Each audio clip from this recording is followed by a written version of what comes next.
ජූලි මාසේ. හැබැයි ලබන මාසේ අගෝස්තු මාසේ සරුංගල් මාසේ. අනිවාර්යෙන්ම සරුංගල් මාසෙ වෙනුවෙන් ඔයාලා මේ වෙනකොටත් ලහි සූදානම් වෙන බව අපි දන්නවා. අපි ඇවිල්ලා ඉන්නේ ගෝල් ෆේස් පිටියට. සාමාන්‍යයෙන් කොළඹ කෙනෙක් නම් සරුංගලයක් අරගෙන එන්නේ ගෝල් ෆේස් පිටියට. මේ පේනවනේ. මේ වෙනකොටත් සරුංගල් කොච්චර තියෙනවද කියලා. හැබැයි ඉතින් ලබන මාසේ සරුංගල් මාසේ අගෝස්තු 9 වෙනිදාට මේ මුළු ගෝල් ෆේස් අහසම සරුංගල් වලින් වැහිලා යන්න නියමිතව තියෙනවා.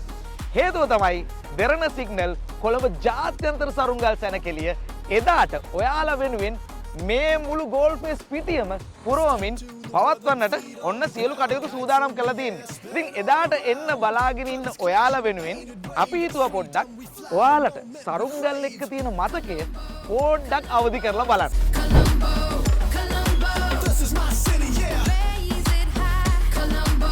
අපි පොඩි කාලේ නම් සරුංගල් හැදුවේ බොහොම සරල විදියට.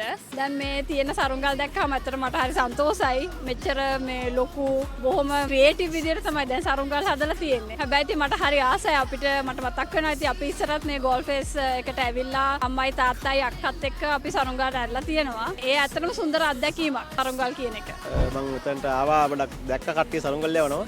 හැබැයි අපි පොඩි කාලේ නම් මේ වගේ සරුංගල් තිබුණේ නැහැ. ඒතර අපි ඒ කාලේ කිතුල් ගස් වලින් අමාරුවෙන් කිතුල් කොටු කපලා ඊරටු ගෙනල්ලා නූල් වලින් ගැට ගහලා ටිකක් අමාරුවෙන් තමයි සරුංගල ඒ කාලේ හදාගත්තේ. ඊට පස්සේ ඒ වගේම අපි ඉස්කෝලේ ඇරලා ඇවිල්ලා මුලින්ම දුවන්නේ පිටණියට. කෑමටත් වඩා ඉස්සෙල්ලාම හරි ආසයි නිවාඩු වෙලාවේ සරුංගලයක් යවන්න. අපි ඉස්සර සරුංගල අරන්ද හරි ආසයි. ඉතින් අයියා තමයි යවන්නේ. මං යවන්න ආස වුණත් යවන්න බෑ. මොකද මං යවනකොට වැටෙනවා ඔක්කොම. හැබැයි මං අලවන්න කරන්න ආසයි. දැන් නම් පොඩි බබාලට තමයි ඉතින් ගන්න මේ වගේ තැන් වලට එනවා ඉතින්. අපි කට්ටියත් එක්ක ගෙදර කට්ටියත් එක්ක එහෙම හදලා කුඹුරට වගේ ගිහිලා අරිනකොට ඒක මාරම ෆීලිං එකක්. අර Taman සරුංගලයක් හදලා යවනවා කියන ෆීලිං එක වෙනම එකක්. කඩෙන් සරුංගලයක් ගන්නවා වගේ නෙමෙයි. ඉතින් ඒ වගේ තමයි.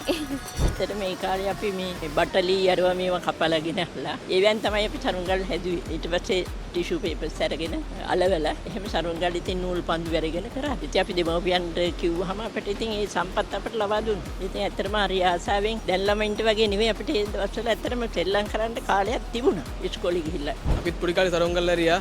ආසයි හිතනවා පොඩි කාලේ මතක එනවා. අපි ඉතින් පොඩි කාලේ මතකයි ඉරටු වලින් සරුංගල් හදලා යවනවා.